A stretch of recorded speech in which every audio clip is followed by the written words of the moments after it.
My name is Maya Hartwell, and for most of my life, my family treated my accomplishments like background noise. On paper, we looked like any other family in a quiet Las Vegas neighborhood. But in reality, roles in the Hartwell house were set long before I could even notice them. I was the kid who handled things quietly, the one teachers never had to worry about. My older sister, Elena Hartwell, was the center of everyone's attention.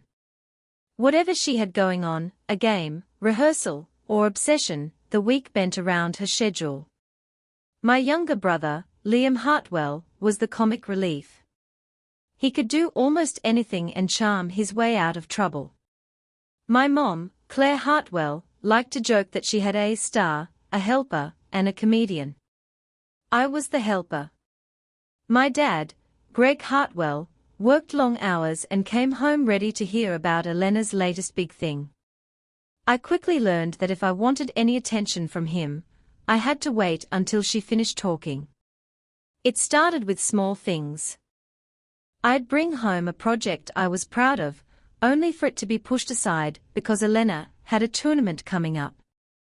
I'd mention something from class, and Dad would nod politely, then immediately ask about Elena's practice. When Liam cracked a joke, everyone laughed and watched him. When I spoke, people used that moment to refill drinks or clear plates. None of it was dramatic enough to call unfair, it was quiet, consistent neglect that taught me my accomplishments came second. So I stopped trying to compete. I stopped trying to shine in their eyes. Instead, I became the one who fixed problems before anyone else noticed. Forms, appointments, internet outages, I handled it all. The more responsible I became, the more invisible I got.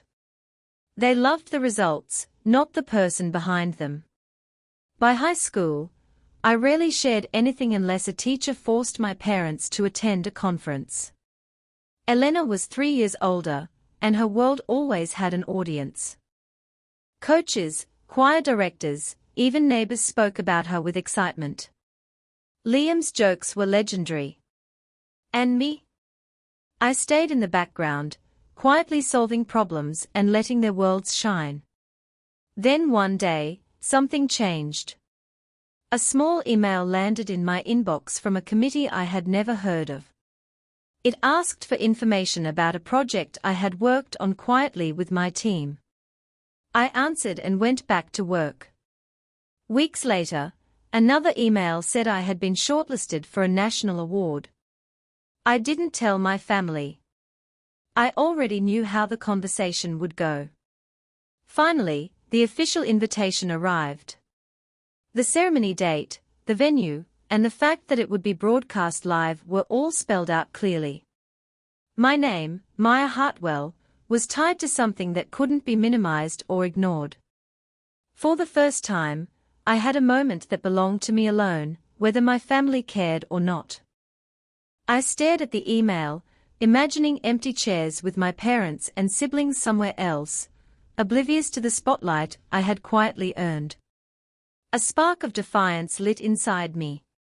I wanted them to see it, to feel the consequences of ignoring me for years, but I also wanted to keep control. That week, I typed a message into the family group chat, careful and calm, I've been invited to receive a national award. The ceremony will be broadcast live. It would mean a lot if you could watch.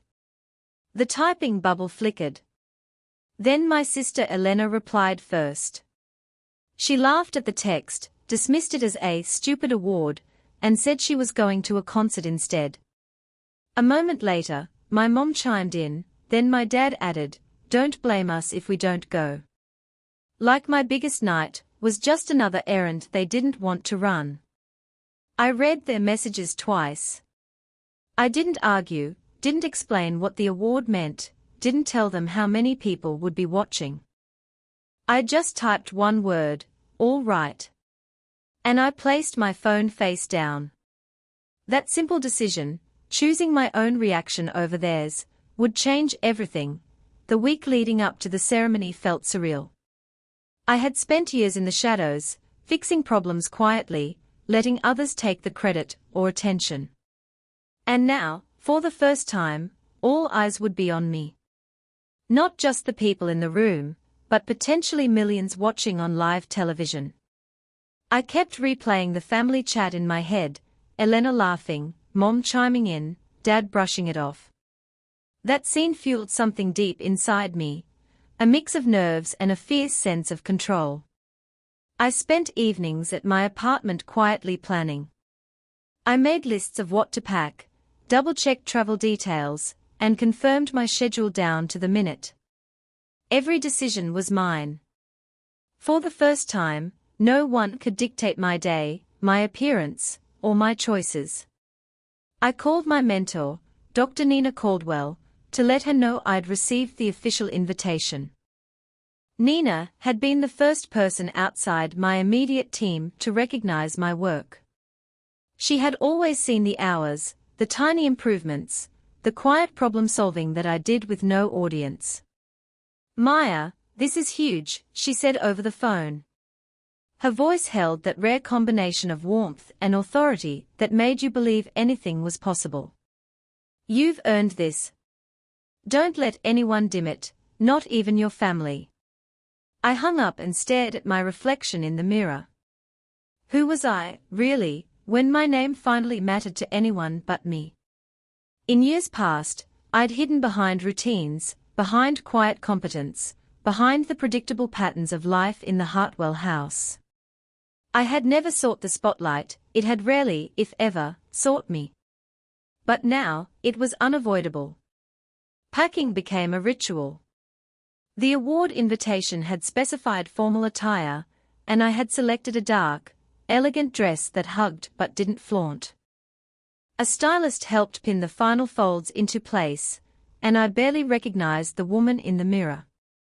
She looked poised, visible, impossible to ignore. A part of me thrilled at that, a small rebellion against years of invisibility. I reviewed the program in detail. Security instructions, camera placements, seating charts. The organizers had been meticulous. My section had been assigned near the center, giving my team and me a clear view of the stage. I could picture the cameras sweeping across the ballroom, the enormous screens overhead waiting to display faces and names. My face. Maya Hartwell. Even with all the logistics in place, the real challenge was mental. I kept imagining the empty chairs in the family section. Would they even watch on TV? Would they ever understand what I had accomplished? The thought flickered in and out, but I refused to let it control me. I had worked too long, too hard, to let resentment steal this moment. The night arrived faster than I expected. As I stepped into the hotel lobby, I was swallowed by the controlled chaos, security badges, check-in tables, and staff moving purposefully between clusters of guests. Every person seemed to represent a story of service, public health, infrastructure, emergency response. And there, in the middle of it all, my name sat boldly on the printed program, framed by other innovators whose work I had studied and admired. I walked with deliberate steps, handing over my phone to staff for verification, posing briefly for photos, and taking a badge labeled with my name. Each small ritual felt significant. Each action reminded me, this was my moment, whether my family watched or not. In the quiet moments before the ceremony began, I could feel the tension in my chest. It wasn't just nerves, it was anticipation, excitement, and a strange satisfaction. Years of effort, unseen and unacknowledged, were finally converging into a single, undeniable reality. I thought of Elena at her concert, Liam joking around in his world, Mom and Dad dismissing my achievements without a second thought. They might not show up, but I would make sure they could not ignore me anymore. Dr. Caldwell joined me at the side of the ballroom, her calm presence grounding me. "Maya, this is your stage," she whispered. "Own it. All of it." And for the first time, I realized, I didn't need anyone's permission. Not Elena, not Liam, not Mom or Dad. I had earned this. I belonged here. And soon, everyone, family included, would see exactly who I was. The ballroom was more immense than I had imagined.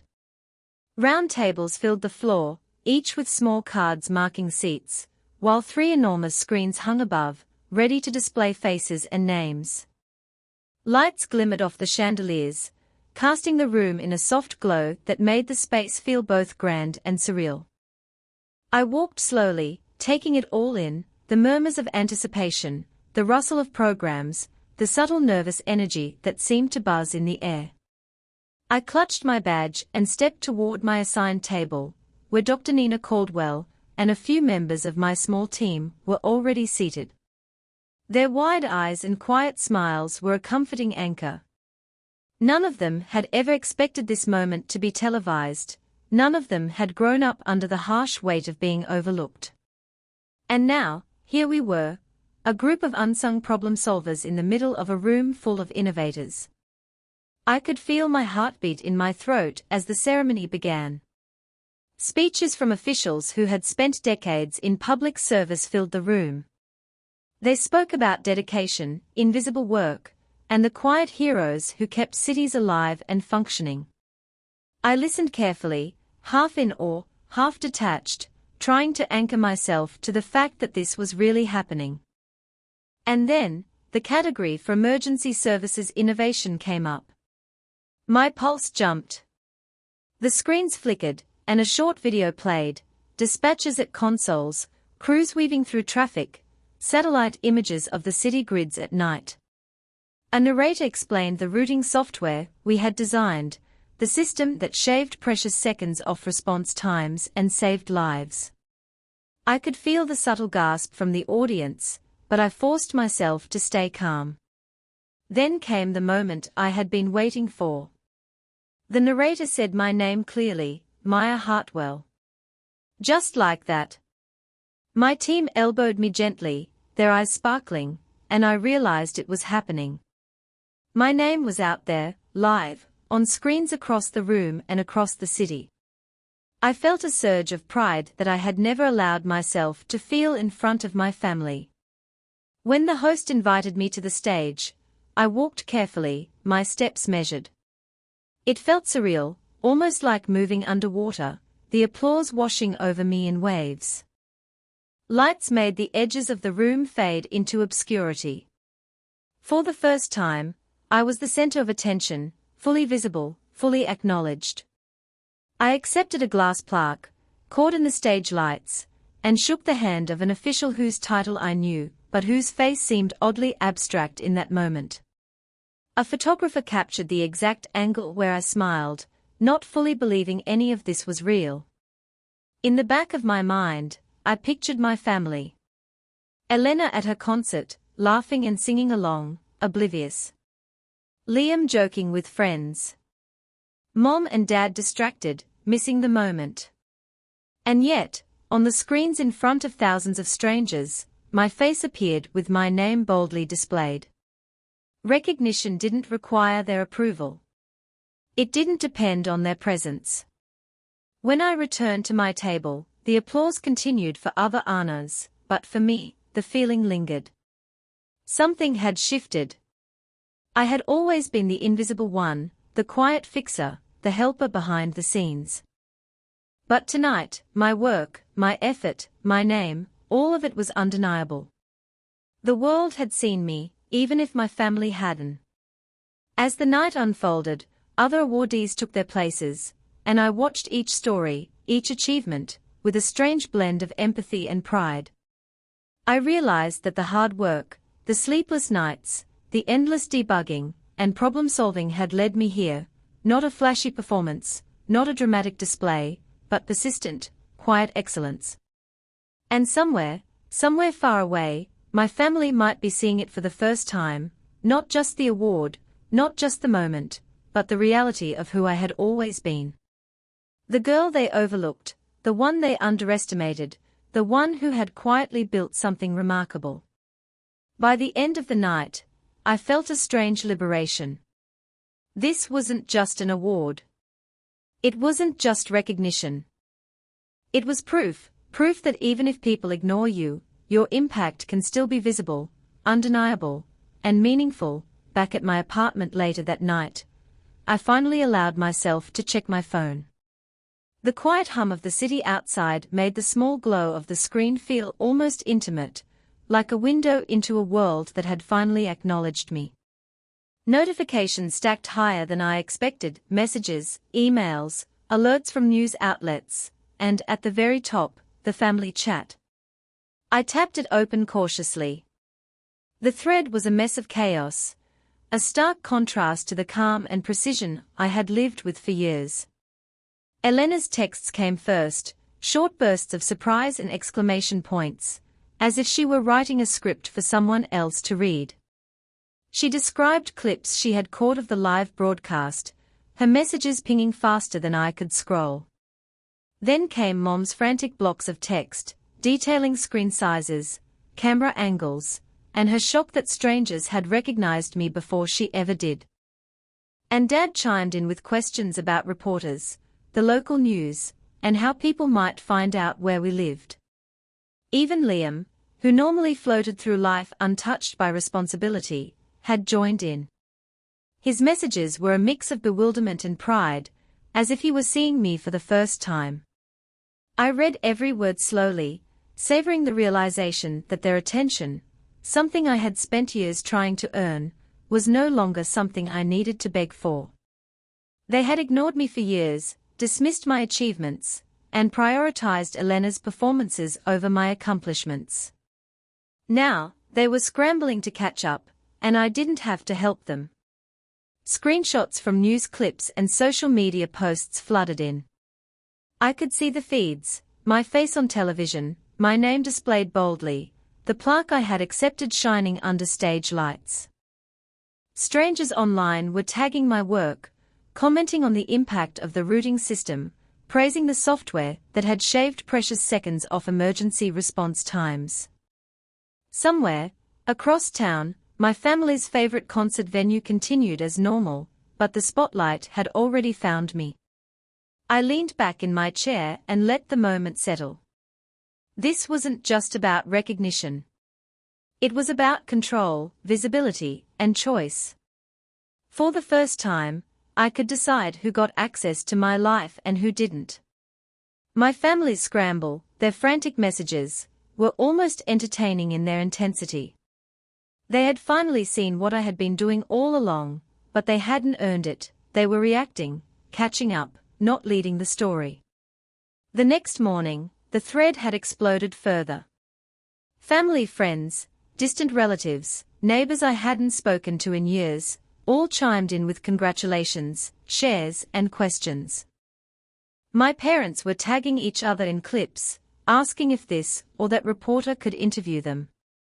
Elena posted throwback photos of us as kids, captioned with heartfelt messages about believing in me.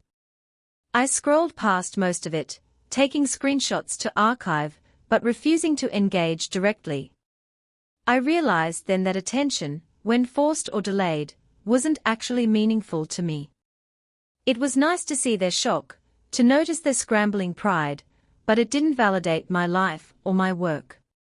The only validation that truly mattered came from the people who had seen my effort long before it became visible to the world, Dr. Caldwell, my team, and the colleagues who had relied on my decisions in critical moments. Even as the family thread buzzed endlessly, I felt calm. For the first time, I could choose what parts of myself were public and which were private. I could let recognition exist without allowing it to dictate my family's behavior or my own sense of self-worth. The plaque on my desk wasn't just an award, it was a symbol that I could exist independently of their approval. That week, social media continued to ripple. Local news stations interviewed my team, highlighting the software's success.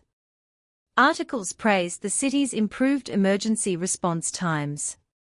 Mentions of my name spread slowly, like ink in water, but my family's frantic messages reminded me that for years, I had been that quiet ink, unseen but essential. For the first time, I understood something crucial. I could let them react, or I could continue living my life without them. The choice wasn't about revenge or pride, it was about ownership of my own story. Their disbelief, shock, and admiration didn't define me anymore. And so, as the city lights glimmered outside my apartment window, I made a small decision. I muted the family chat. For now, their chaos could exist without disturbing my peace. I let the messages pile up. I let them process. I had a life, a career, and recognition that mattered. For the first time, I wasn't waiting for anyone else to validate it. The following morning, I sat at my kitchen table, staring at the glowing notifications on my phone. My family's messages from the previous night had multiplied, Elena sending more exclamation-filled texts, Mom asking if she could call a reporter, Dad forwarding clips of the broadcast to anyone he thought might be impressed. Liam chimed in with a mix of wow, and did you see this? For years, I had let this kind of attention dictate my emotions. I had measured my worth in their acknowledgement, or, more often, in their absence. But not anymore. I realized I had a choice. I didn't have to participate in their scramble. I didn't have to guide them to understanding. I didn't have to reteach them the value of my life or my work. I opened the family chat and typed slowly, carefully, each word deliberate. Mom, Dad, Elena, Liam, thank you for the messages. I appreciate your excitement about the award, but I need to set some boundaries.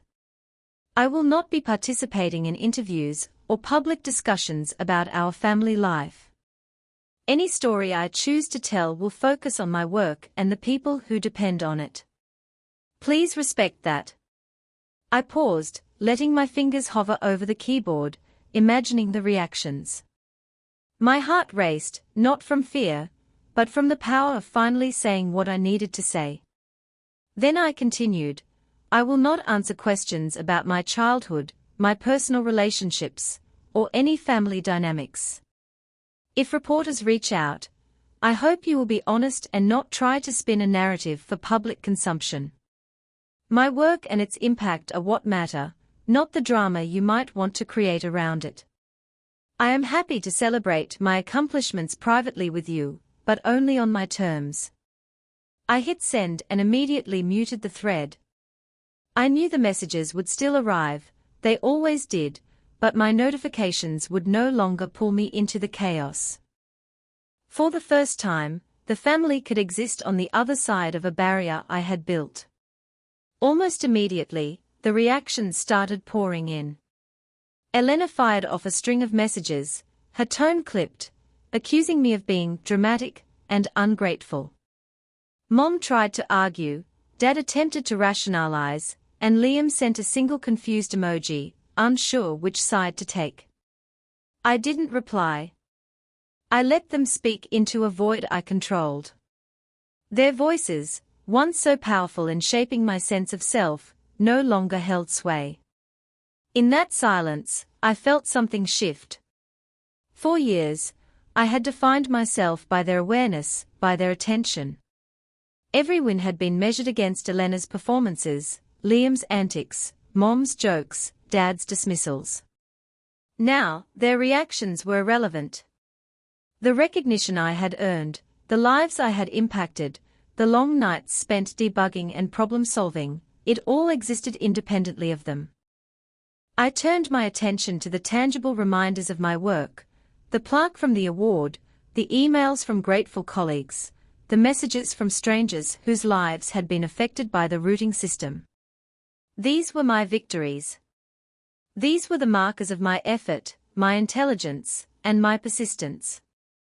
Later that week, I started archiving the family chat, saving screenshots in a private folder, not out of spite, but as a record.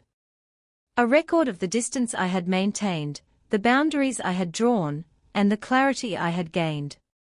For the first time, I could choose which moments to share, which invitations to accept, and which people to let in. I didn't have to earn their recognition anymore, it came from within. That evening, I walked past the living room window, looking at the city lights flickering in the distance. Somewhere, Elena and Liam were probably still caught up in the aftermath of the broadcast, Mom and Dad strategizing about who might notice next. And I smiled. I had stepped out of their world, and into my own. I had claimed my story, on my terms, with no applause needed from them. For the first time, I understood the true meaning of independence. It wasn't about cutting people off completely, it was about protecting my energy, preserving my focus, and making intentional choices about where I invested my attention. Maya Hartwell, the quiet fixer, the background problem solver, the one no one noticed, she had finally learned to draw the lines. And for the first time, those lines weren't defined by anyone else. They were hers. After the family drama settled into a quiet hum in the background, life at work began to feel different. The award had opened doors I hadn't anticipated, requests for interviews, opportunities to present at conferences, and even invitations to collaborate with other cities. But I treated it all the way I always had, with precision, focus, and the quiet determination that had defined my career. The recognition didn't change the work itself, and that was what mattered. My routing system and software tools still required constant attention.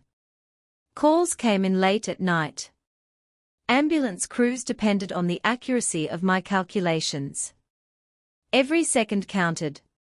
But now, when I solved a problem or optimized a pattern, it came with a new sense of validation. It wasn't about applause from my family. It wasn't about Elena's approval or Liam's casual jokes. It was about knowing that my work mattered in ways that went beyond the walls of any home, office, or stage. I started mentoring interns who joined our team, young people who reminded me of myself years ago, quiet, observant, overlooked, but incredibly capable. I taught them the same habits that had once felt like chores, the way to anticipate a problem before it became urgent, the method for tracing patterns in data, the discipline to follow through on tasks even when no one was watching. Unlike my own childhood, these interns had mentors who saw their potential, who celebrated their small wins, and who gave them guidance without judgment. Watching them grow brought a quiet satisfaction I had never experienced in family interactions. Meanwhile, the social media attention from the award continued. My team occasionally joked that strangers were famous for knowing me, sharing articles, photos, and interviews. I took it all in stride. I never posted for the applause. I posted only when the content had value, only when sharing knowledge could help someone else. The difference between recognition and exploitation became crystal clear. I could enjoy my achievements without letting them define me. At home, I kept the family chat muted. The distance I had drawn didn't feel lonely, it felt protective. My energy went toward projects, colleagues, interns, and the quiet satisfaction of a problem solved. I realized independence wasn't about isolation. It was about choosing where to invest attention and effort, and ensuring that the people who mattered, those who relied on me professionally, and myself, were always prioritized.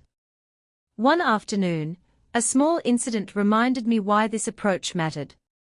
A critical server in the emergency dispatch system went down, threatening to delay multiple crews. I traced the issue to a misconfigured routing node and corrected it in minutes, while colleagues monitored the system in real time. A few lives were potentially impacted, the software worked as intended, and no one outside the city hall would ever know. No headlines. No applause. But the satisfaction of knowing I had made a real difference, quietly, felt profound. That's when I understood that my work didn't need validation to exist, it simply needed to be done well. At the same time, I began documenting procedures, building a repository of knowledge that could outlast me. Every pattern I solved, every incident I debriefed, became a resource for future teams. I was building not just a career, but a legacy, a way to leave an impact without needing constant approval or recognition. Even as awards, emails, and media requests continued to trickle in, I maintained my boundaries. I chose what to respond to, when to engage, and where to invest energy. For the first time, I could confidently separate my family's past neglect from my present accomplishments. Their late interest in my life no longer had power over me.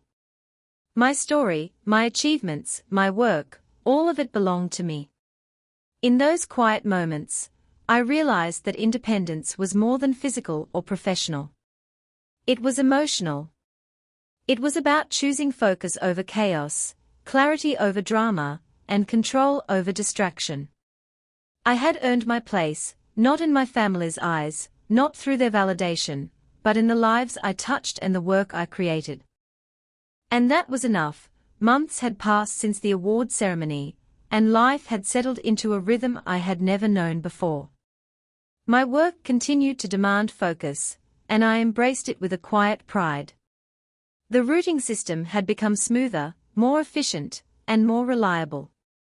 Every call handled, every ambulance that arrived faster, felt like a private victory, a reminder that impact mattered more than recognition. At home, the family chat remained muted. I hadn't blocked anyone permanently, but I had created distance that was intentional, protective, and freeing. My parents, Elena and Liam, occasionally sent messages, but I chose which ones to read, which to archive, and which to ignore. For the first time in my life, I controlled the pace of my interactions. I no longer responded out of obligation or fear of judgment. I responded when I wanted to, and only on my terms. The power of that choice was liberating. I realized that family could exist in my life without dictating it. Their attention, their excitement, or their disappointment no longer had the ability to shape my self-worth. I had earned recognition in ways they could never fully understand, not by competing for applause, but by quietly solving problems, anticipating needs, and creating change that mattered. One afternoon, as I prepared a training session for new interns, I glanced at the award on my desk. The plaque, polished and gleaming, no longer represented a point of pride tied to my family's validation. It was a symbol of persistence, of late nights, and of the countless invisible hours I had spent perfecting something that saved lives. It was mine, and it was enough. I thought back to the night of the ceremony. The empty chairs in the family section, the concert tickets, the dismissive texts, all of it had shaped me in ways I hadn't fully appreciated at the time. That neglect had taught me to rely on myself, to measure my achievements by real-world impact instead of applause, and to understand that boundaries were not just a tool, they were a necessity. As I shared lessons with my interns, I realized I had become a mentor not only in skills, but in life philosophy. I encouraged them to value their own work, to set boundaries, and to focus on meaningful impact rather than recognition. I saw myself in them, the quiet observer, the fixer, the one who could make a difference if given trust and autonomy. Watching them grow reminded me that success didn't require an audience, it required commitment, integrity, and perseverance. Social media still mentioned my name occasionally, but it no longer mattered. If someone celebrated my work online, I appreciated it, but I didn't need it to feel validated. I had learned that independence was about owning your story, making your choices, and setting limits on who could influence your emotions and decisions. And my family. They continued to exist in the periphery. Mom, Dad, Elena, and Liam were still part of my life, but no longer the center of it. I could celebrate moments with them on my terms, share successes if I chose to, and protect my boundaries when I needed to. Their attention was no longer the measure of my worth, it was simply optional.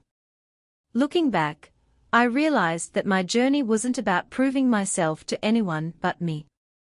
Every challenge I faced, Every problem I solved, every boundary I enforced, led me to this moment, fully seen by the world I had built, fully respected for the work I had done, and fully free from the patterns of the past. Maya Hartwell, once the quiet shadow behind my family's chaos, had stepped into her own life. I had discovered that the most important recognition isn't from family, colleagues, or strangers, it's from yourself. It comes from understanding your worth, claiming your achievements, and protecting your peace. And that, I realized, was the only applause I would ever need.